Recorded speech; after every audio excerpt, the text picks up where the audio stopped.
Every moment tests you. Every action defines you. This is the Prestigious Initiative, where mindset becomes muscle and character becomes legacy. I'm Chris Bean, martial artist, coach, and relentless believer in growth.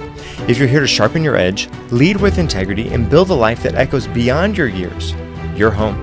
You can find the podcast on social media at PrestigiousPod. You can find me at Chris Bean Official, and the email for the podcast is prestigiousInitiative@gmail.com. Hey everybody, welcome back. Today's guest is Will Steele, leadership coach, former Royal Air Force pilot, international best-selling author, and the host of the Free to Lead podcast. Will has spent over 2 decades coaching leaders across all kinds of different countries, working with executives, athletes, entrepreneurs, and even religious leaders. But what makes Will's perspective unique is that he challenges one of the most popular ideas in leadership today: authenticity. Will believes that most people aren't actually authentic. They're conditional, they're approval seeking, they're driven by that unconscious identity patterns that they don't even know exist. So today in this episode, we're going to be diving in how real leadership, what does that really look like? How to let the ego go, how to externally validate quietly, and how external validation quietly sabotages your performance. How to break free from the psychological traps that leaders get stuck into.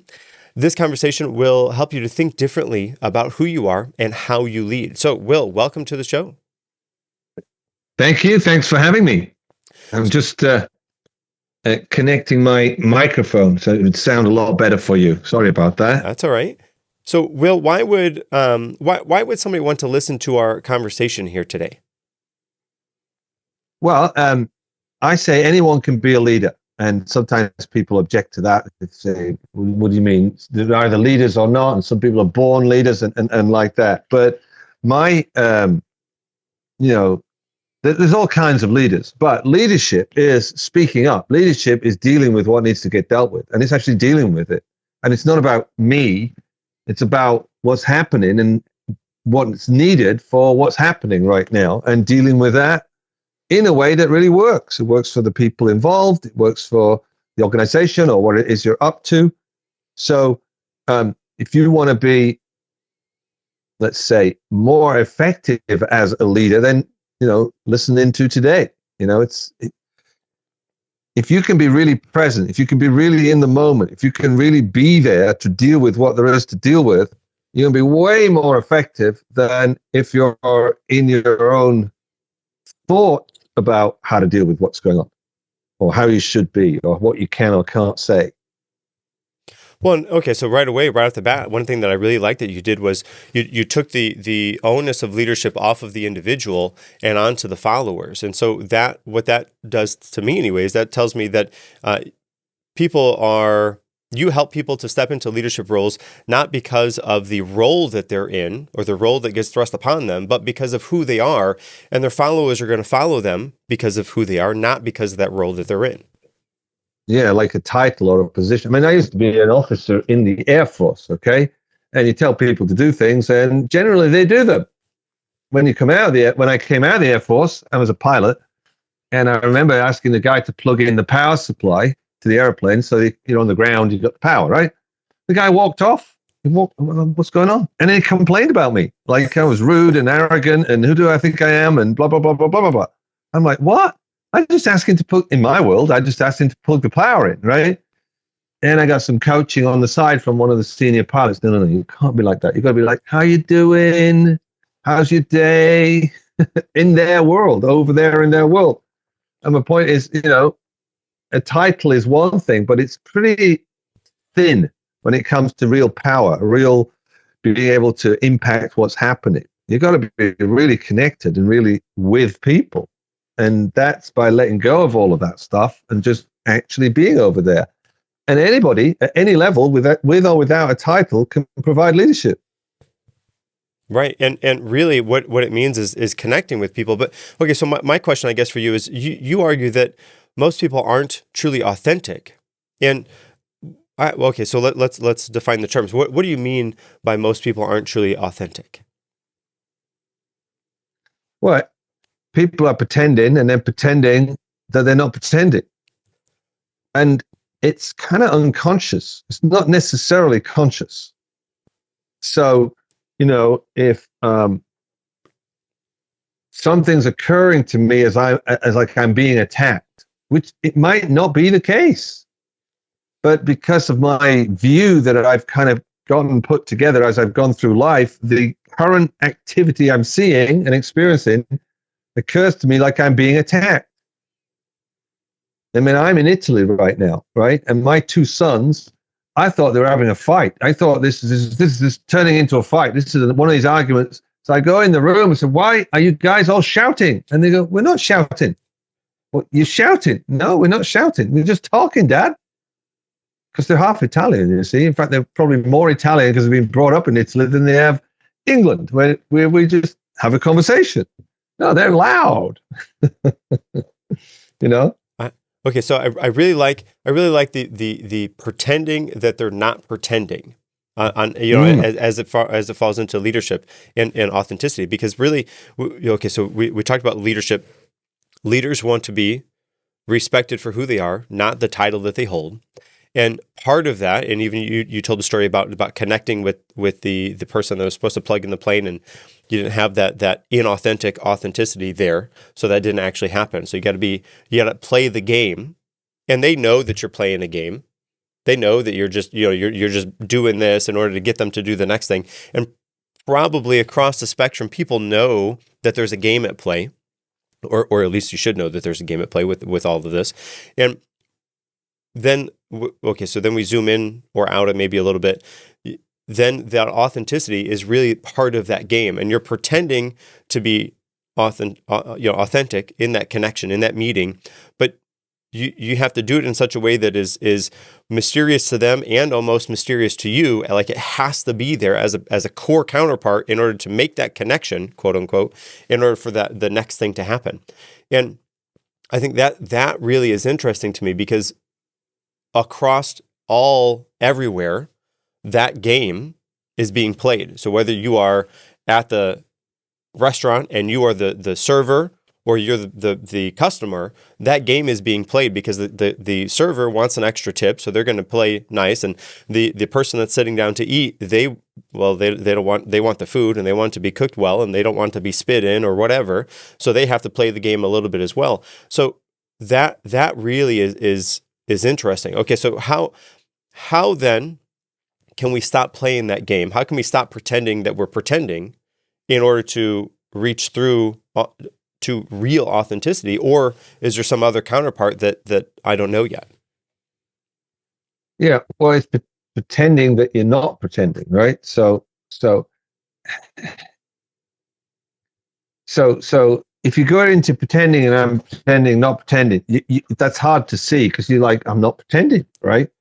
But if you ask yourself, okay, here we are in this situation right now, what am I actually concerned for? I'm concerned for this person getting what they need. I'm concerned for being great with this person, and I can see that that's being received, they're getting that. Or am I concerned with how I look and what they think about me?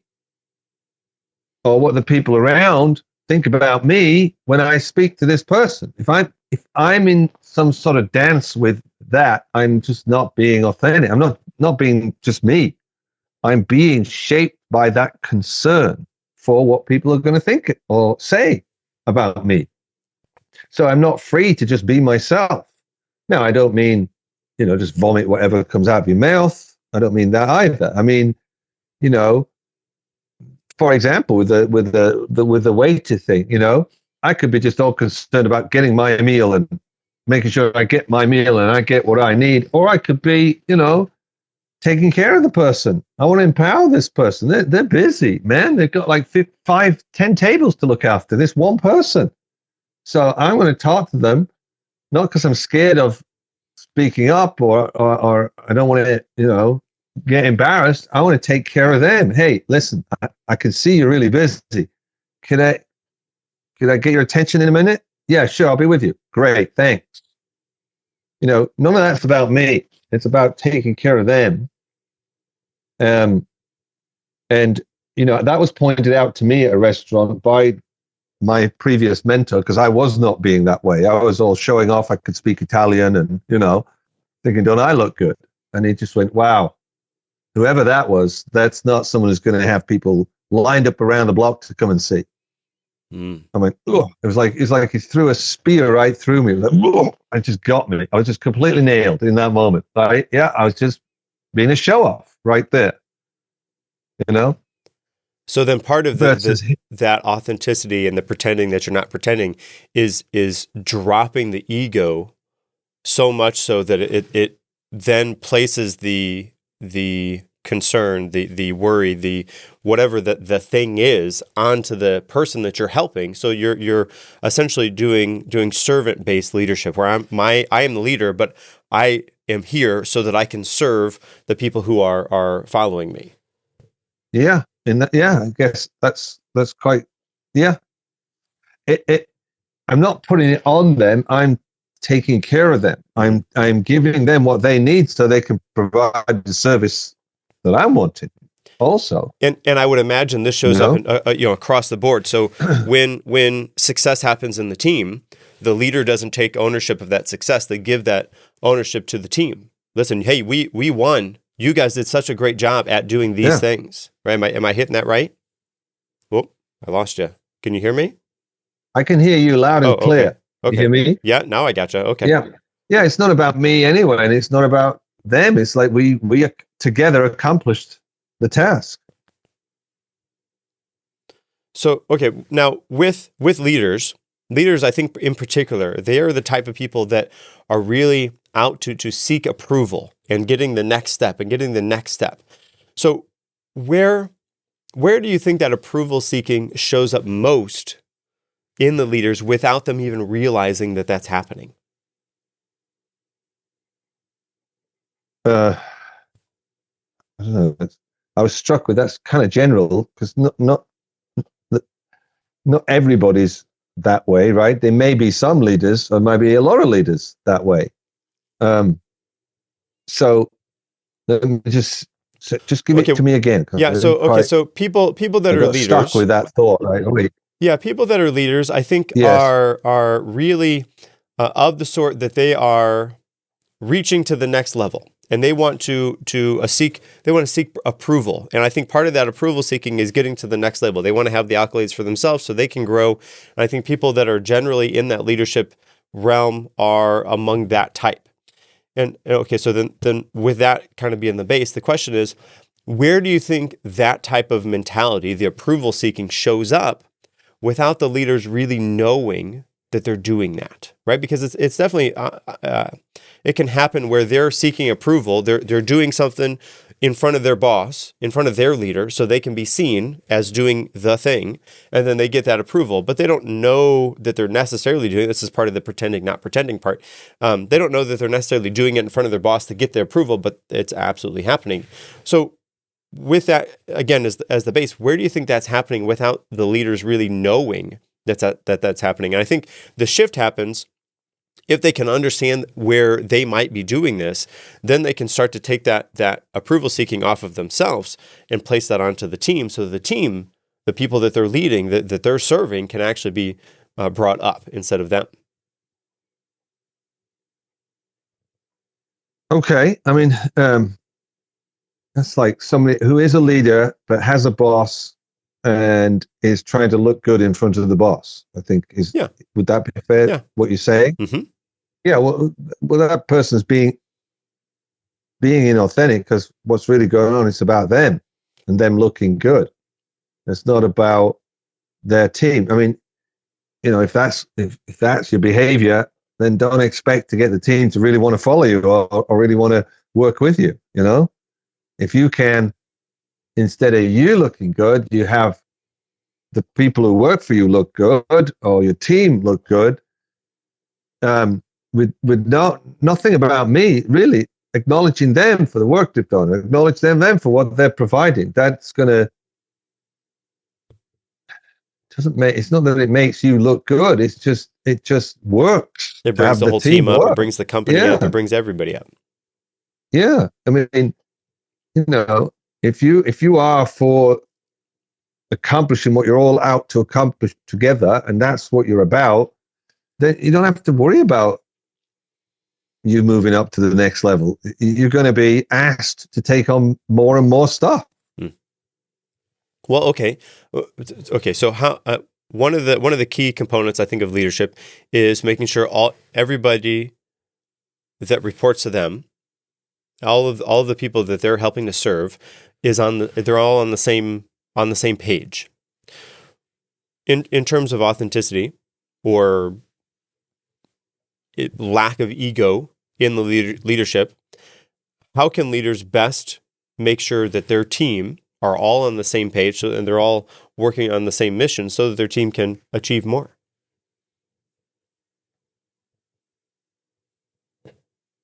And I think that this kind of goes with like the intent of the leader. Like what is the overall reason my leader, like from the person following, what is the reason my leader is asking me to do X?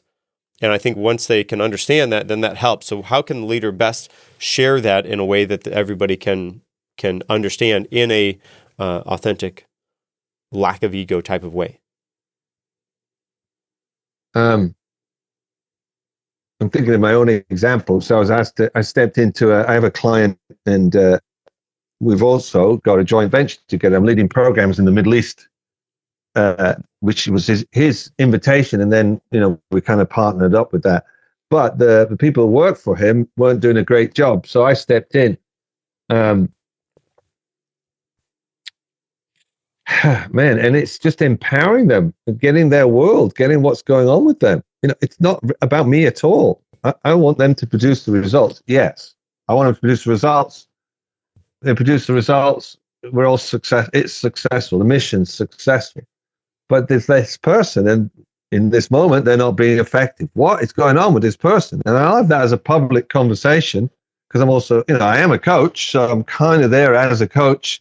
And I think if you're a leader, you're always trying to develop your people, I would imagine. I would have thought for an authentic leader, that's what you would want. I mean, real leadership can be described as a real leader causes leaders around them to be leaders.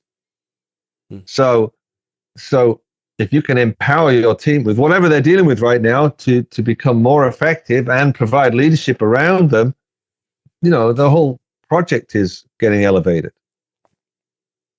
I don't know if that's answering your question directly, but it is. So the leader, a good leader, needs to empower the others to be able to be leaders in their own right. And through empowering them to be leaders, they have to have the picture of what's going on. And once they have the picture of what's going on, then everybody can be on the same page. And if the leader is doing a really good job, they're going to be empowering that person to be a leader, and then that person's going to be empowering, because everybody has somebody that they're is reporting to somebody. So all the way down the chain, they're always empowering that other person to be a leader in their own right. And so what that means is they're giving ownership, they're giving responsibilities, and then once they have responsibilities, they can take ownership over whatever that is. They can live in that world. That can be meaningful and empowering to them, and they can continue to do that down the line. So what that means is they are leading in such a way that empowers others to have ownership over the things that they are, and in such a way that empowers them to be a leader in their own right.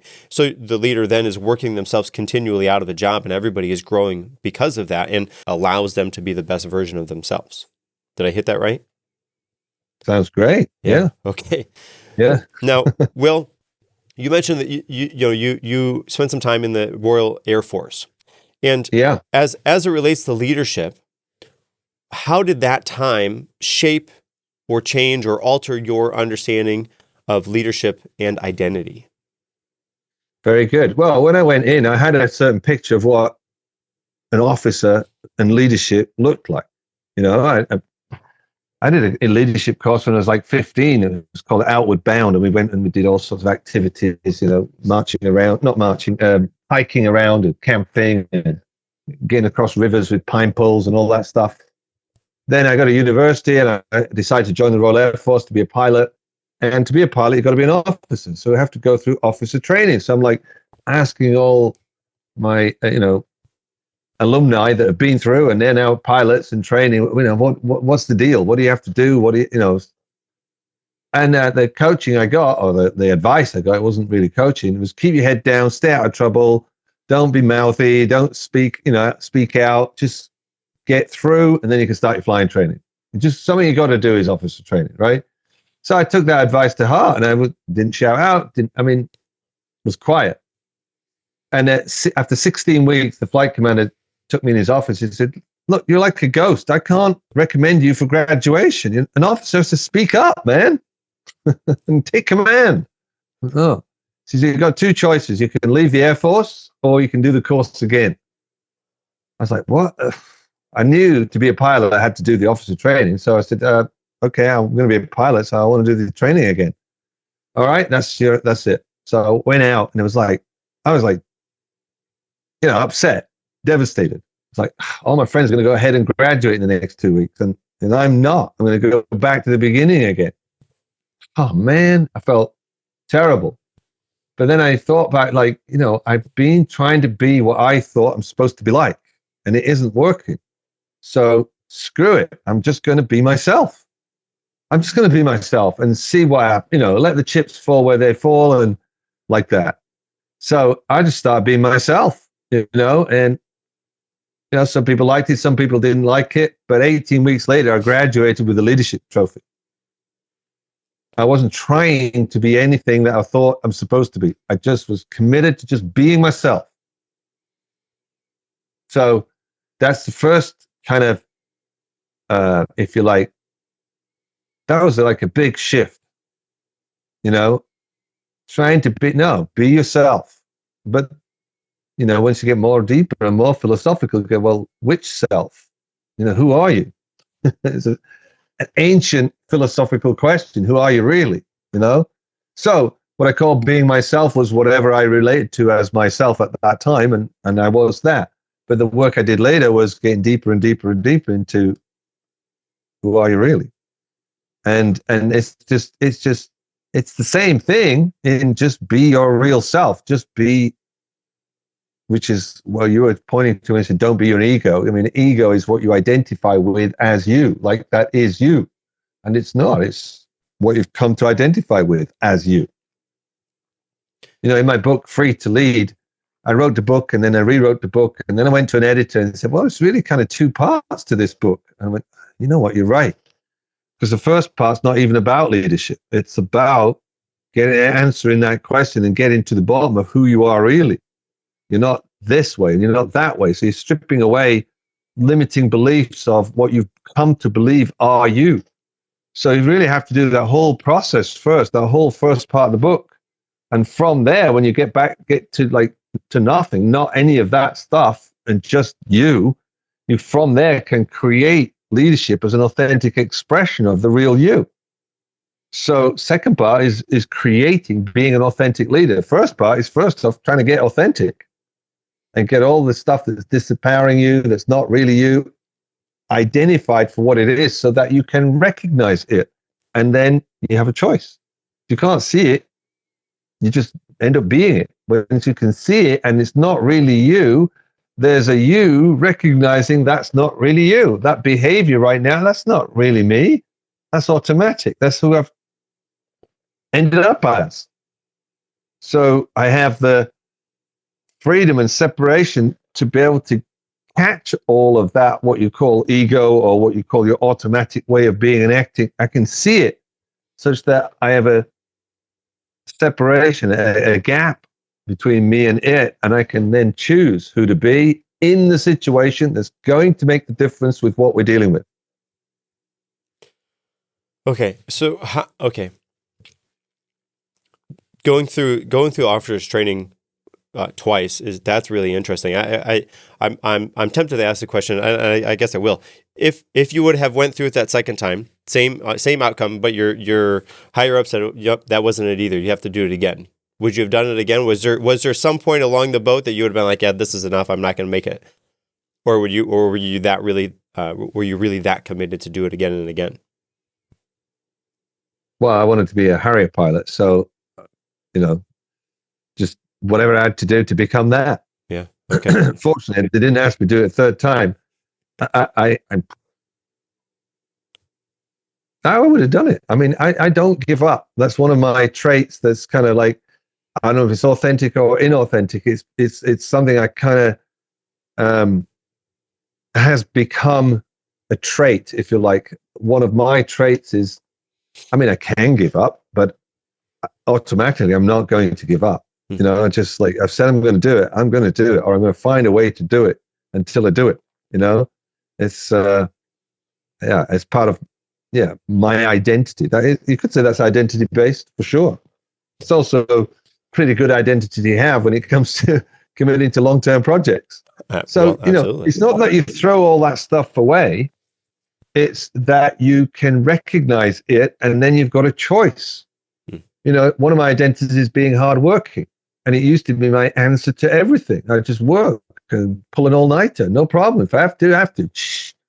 But there are certain costs to that. You know, it costs you your personal life. It costs you your health. It can cost you lots of things, fulfillment and satisfaction in what you're doing.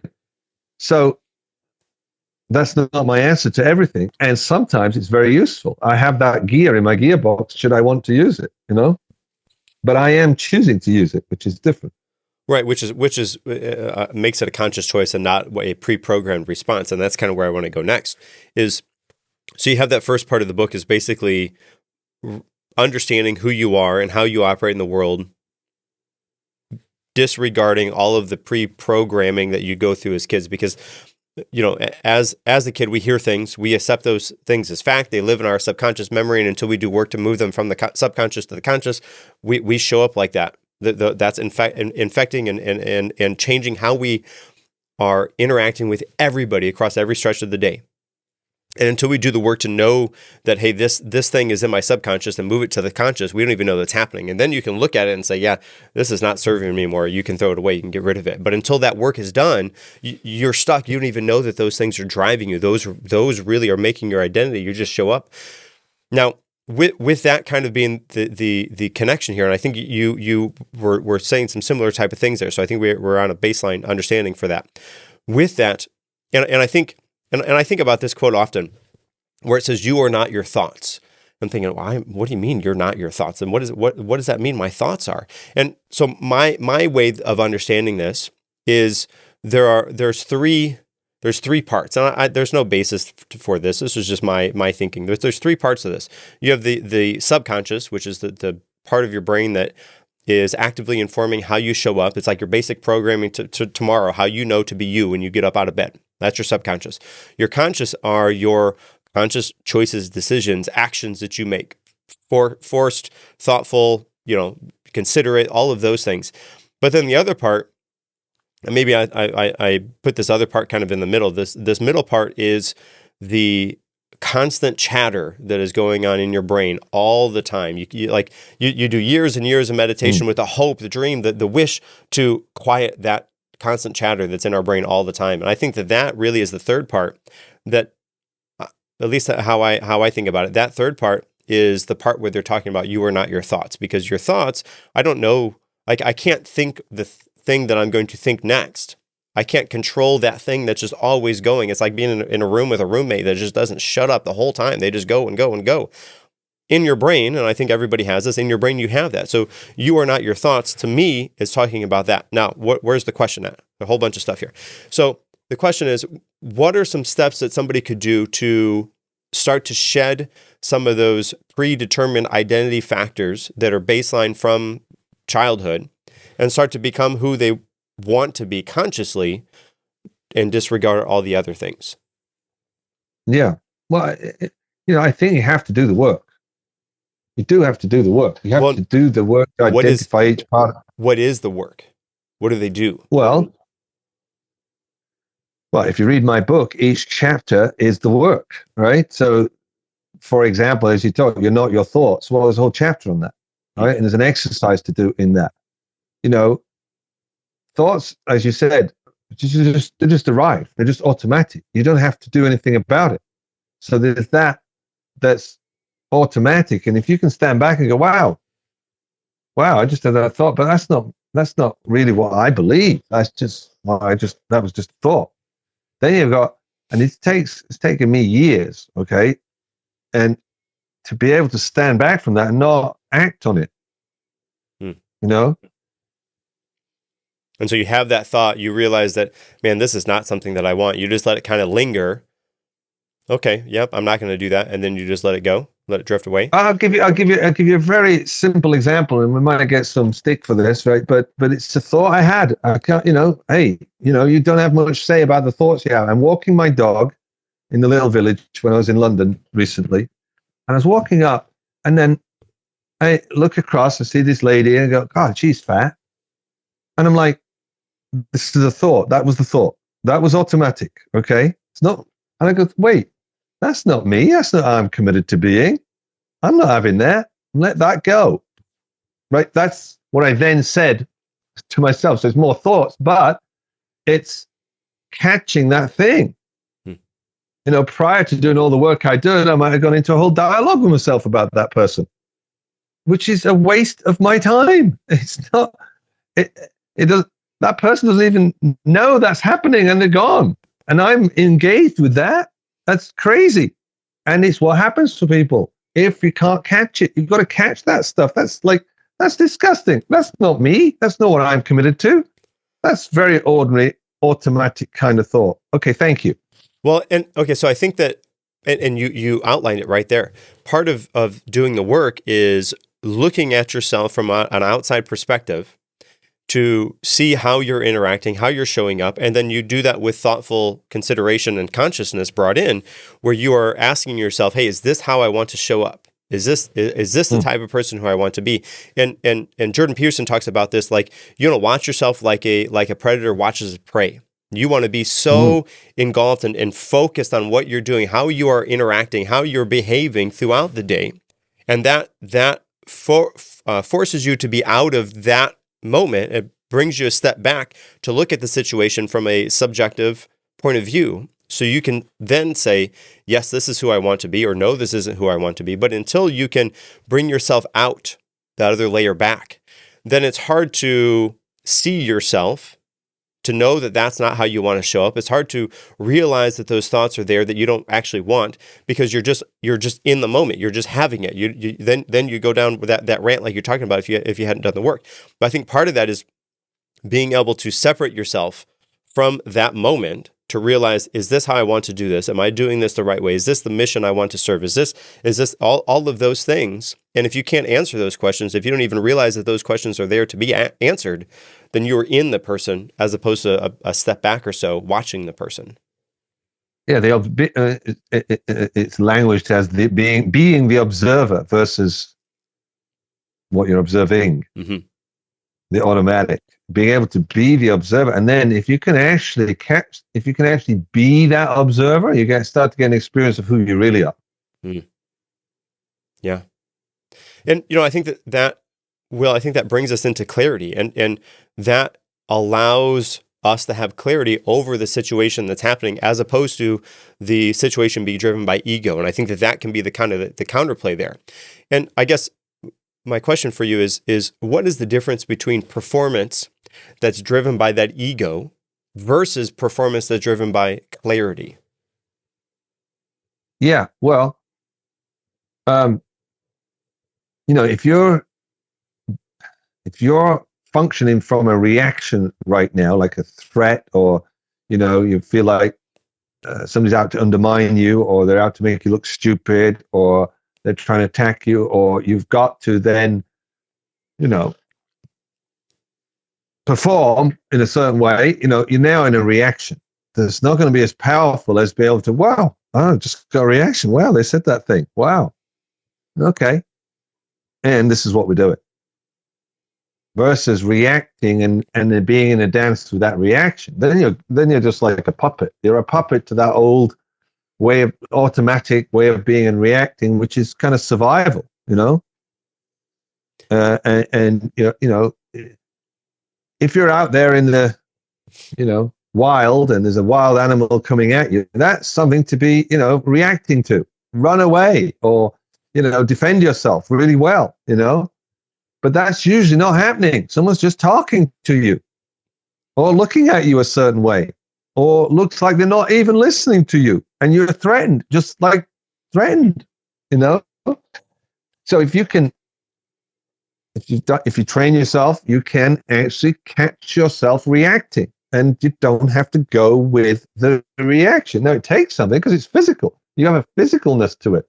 You know, your stomach might drop, and you might experience a wave of anger, you know, and like it really, like there's a clenching of your stomach, and it's like, ugh. But you go, wait, wow, that's a reaction. You know, I remember I used to when I led programs, early on when I was, starting to, develop myself as not reacting, quite often my experience was people were always trying to,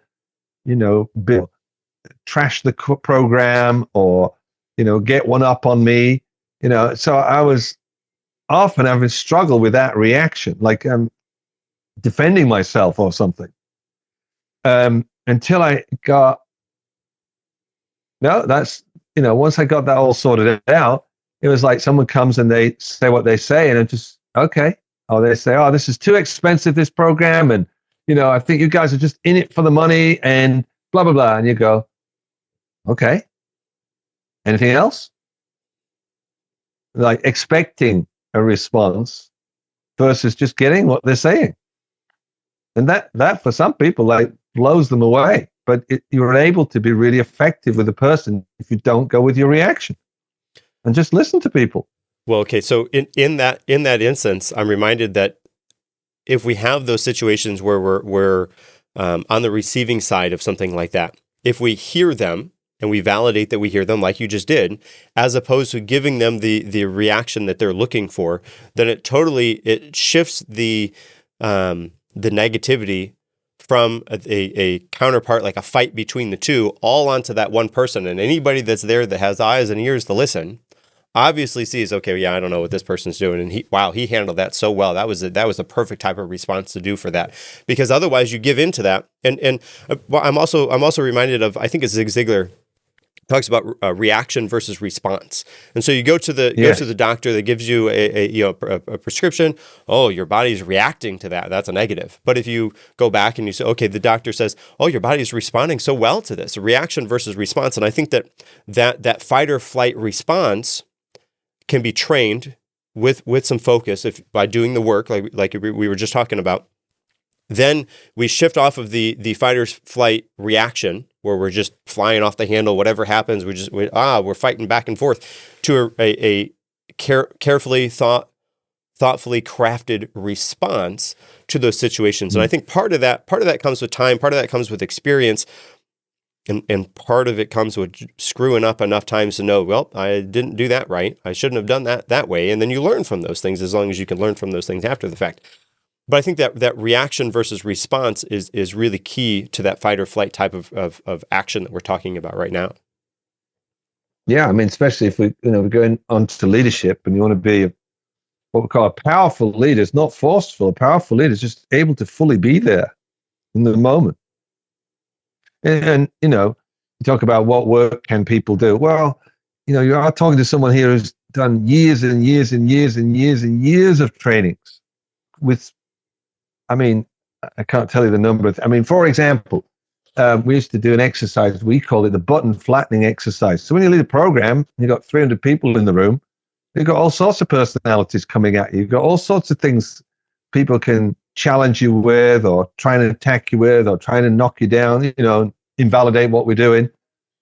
And one of mine that I struggled with, when someone came up with a very kind of intellectual, and they're like prying into you, like, you don't really know what you're talking about, do you? You haven't read this and you haven't read that. And I used to lead quite often in Boston. If you know, in Boston, there's like Harvard there.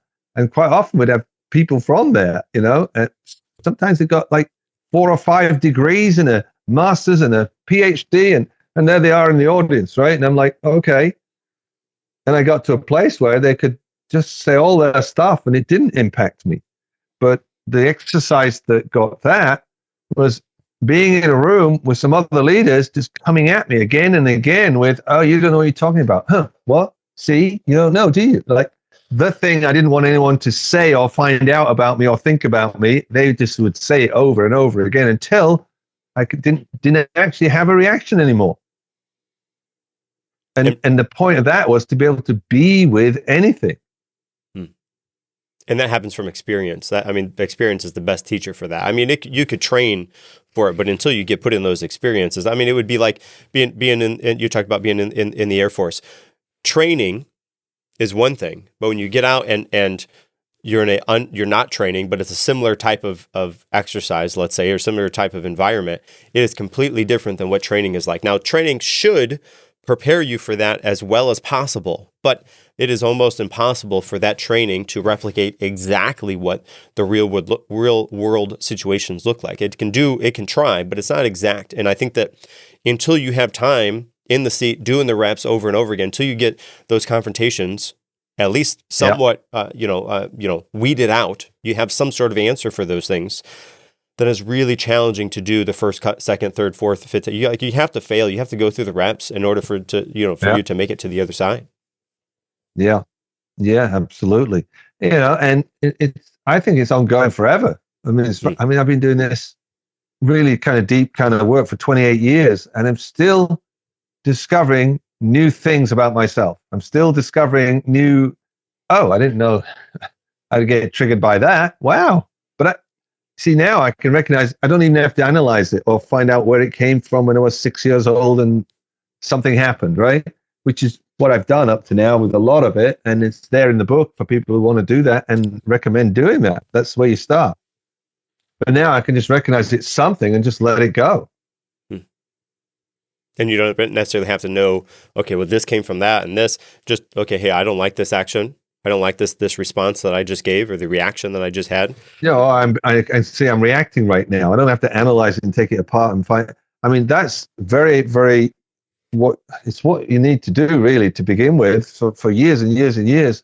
But at some point, you just recognize when you're reacting and, I'm reacting. You can just be responsible for it right now. I don't know what it is, but okay, let me just, all right. Say what you said again. And then, I wasn't listening before. Right. Then it becomes a natural, because you've done it so long. Like once you've practiced something so many times, you have enough reps built up that it becomes almost automatic for yourself. And so you get in the moment, something happens. Nope, that's not it. Let's try this again. Let's come back from the top. And that all stems from knowing yourself well enough to see what's happening and what do you want to have happen. And that comes from being able to step back as the observer, to watch yourself in those moments and doing that enough times to realize, okay, this is going off the rails quickly. Let's reset. Let's try again. And you have to be humble enough. You have to squash the ego enough in order for that conversation to happen with whoever it is that you're talking with. Yes. I mean, we human beings are not great listeners, although people think they are. And I thought I was until I realized I wasn't listening. And I'm always listening to the voice in my head talking about what people are saying and catching that and being able to catch that. If you wanted to start developing yourself and you're listening to this podcast, right? If you're listening right now, there's one thing you could practice. You could practice every time you drift off when somebody's talking to you, and now you're now behind or you missed a bit. See if you can do this. Say, I'm so sorry.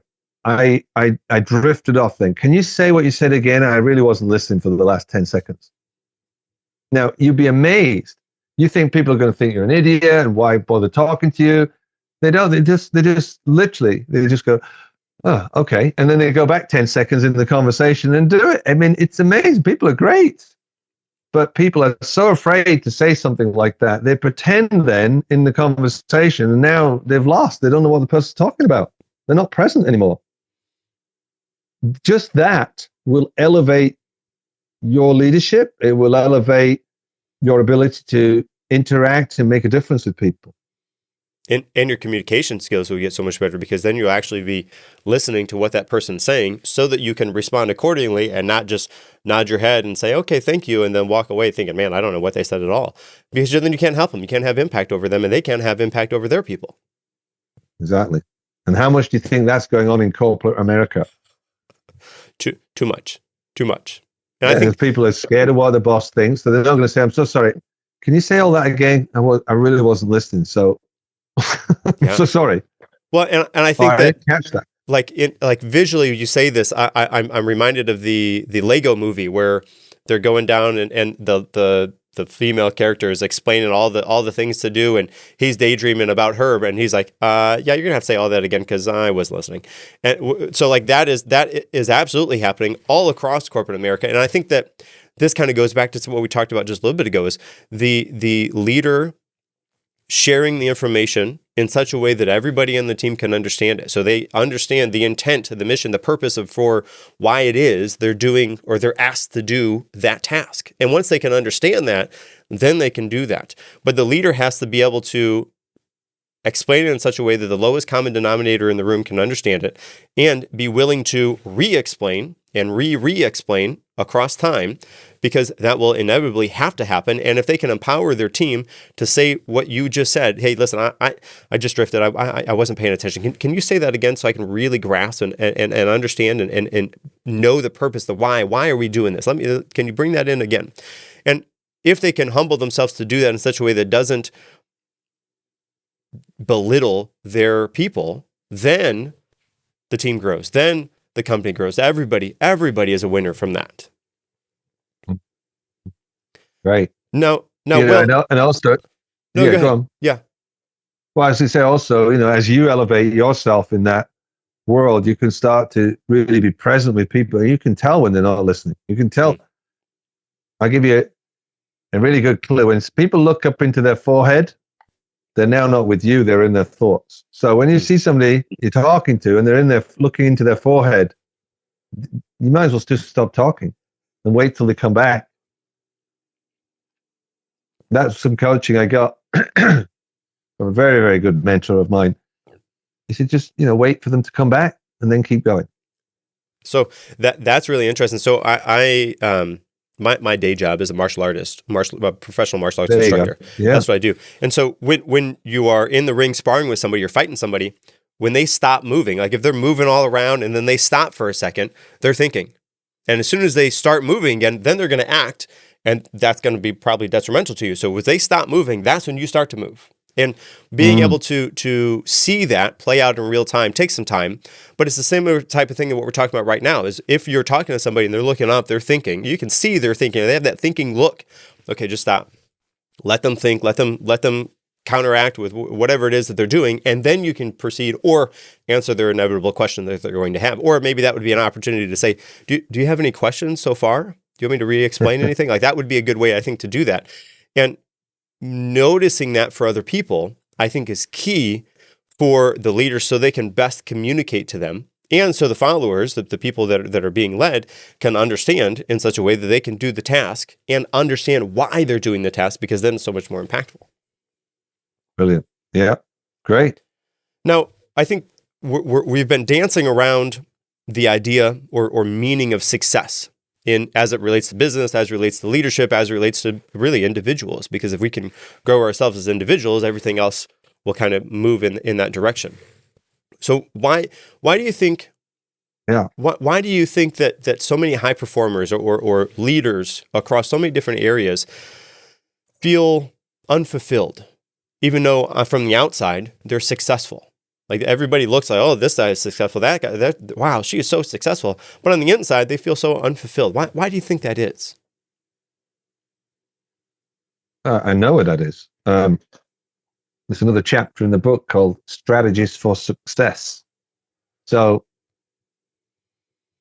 those ways of being and acting that people have that produce great results, maybe they're hardworking, as I mentioned earlier, or maybe they're really smart. They have to figure it all out. Right? They're super great at that, or they're super persistent, or they've got ways to make it basically in life. Or maybe they're really friendly and they're friendly with everybody and they make sure everybody's okay and all of that stuff. But you find they can't help but do that. And that gets set up in life, in an early moment in life, something happens. And when this thing happens, it's different for everybody. You make decisions. You make decisions about yourself. You make decisions about others. And you make decisions about life. And that then starts to shape, I'm not I'm not good enough. Okay, or I'm not. In my case, I wasn't wanted. Is what I decided. It's not the truth. My dad just told a story about how I came along. He said, we couldn't afford a third baby.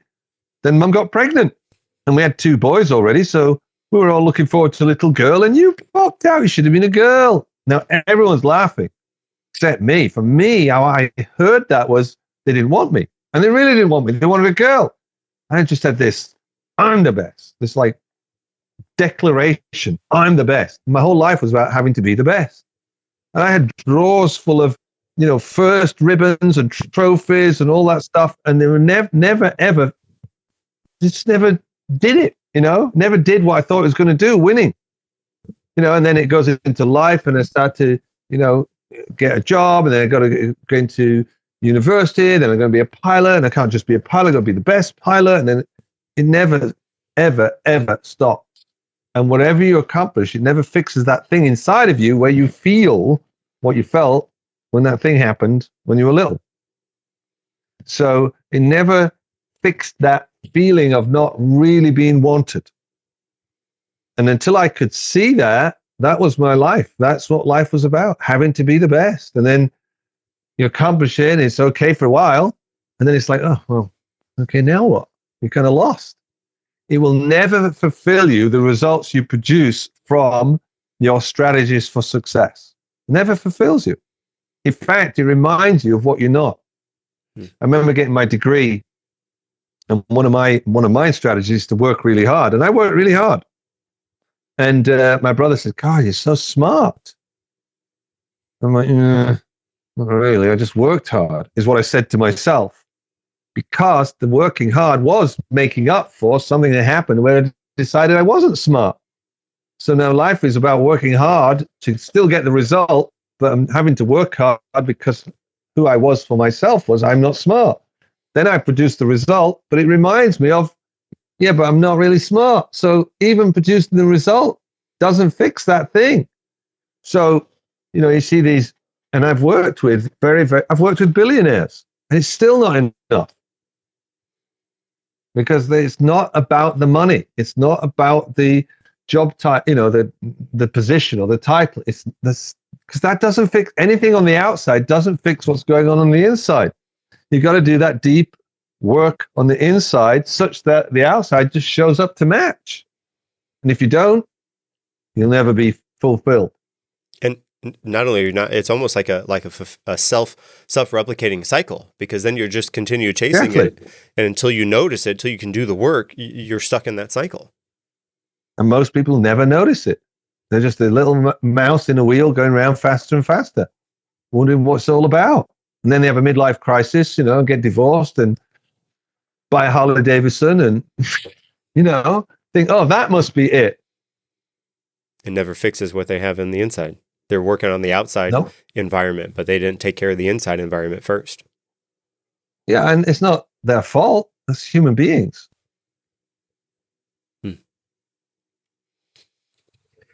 Will, what do you think are the biggest myths around authentic leadership today? Authentic leadership, I think, has a lot of myths that are associated with. A lot of people think it's one way, but I think as we've talked today, if somebody's been listening, I think they've come to understand it's a little bit different. So what are some other myths you think that are surrounding authentic leadership today? Well, anything that tells you you should be like this or you should be like that, it's only going to work for you if it works for you, right? It's not going to work. I don't think one thing works for everybody. I think it's a funny thing. We're all different, yet we're all the same. You're you and I'm me, and we're all kind of the same in the same way, in a particular way. So, gosh, man, that's such a hard question. I don't know. I'd have to find out what all those myths or what people are saying. When people say you got to be tough and you can't show your emotions and just got to be tough. Okay, there are certain situations where that works, but it doesn't work in all situations. I worked with a Green Beret sergeant, special forces. He'd spent 11 years back to back in combat. This guy had lost so many people. They got killed, and I was doing a program, and we did this exercise all about fear, and you can feel your fear and let it all out, and let it all go. And he came to me after that. It was a meal break, and everybody went, and he said, "I can't feel anything, man. I have no feelings. I can't feel anything. I'm like dead inside." So I spent my meal break with him, and we found what happened. What happened was there was one moment where he heard the guy call a position for the mortar attack, and it was their position. It wasn't the enemy's position. It was their own position. He went, "Oh, shoot." He stood up. He took 2 paces, and all these mortars dropped on them. He says, "I woke up, and there's like 6 of my guys dead, lots of my guys injured, and I'm okay. But I didn't say anything." I said, "Okay, and what did you make that mean?" And he was like, he couldn't speak. And I said, "Well, did you make it mean it's your fault, or you should have said something?" He goes, "Yeah.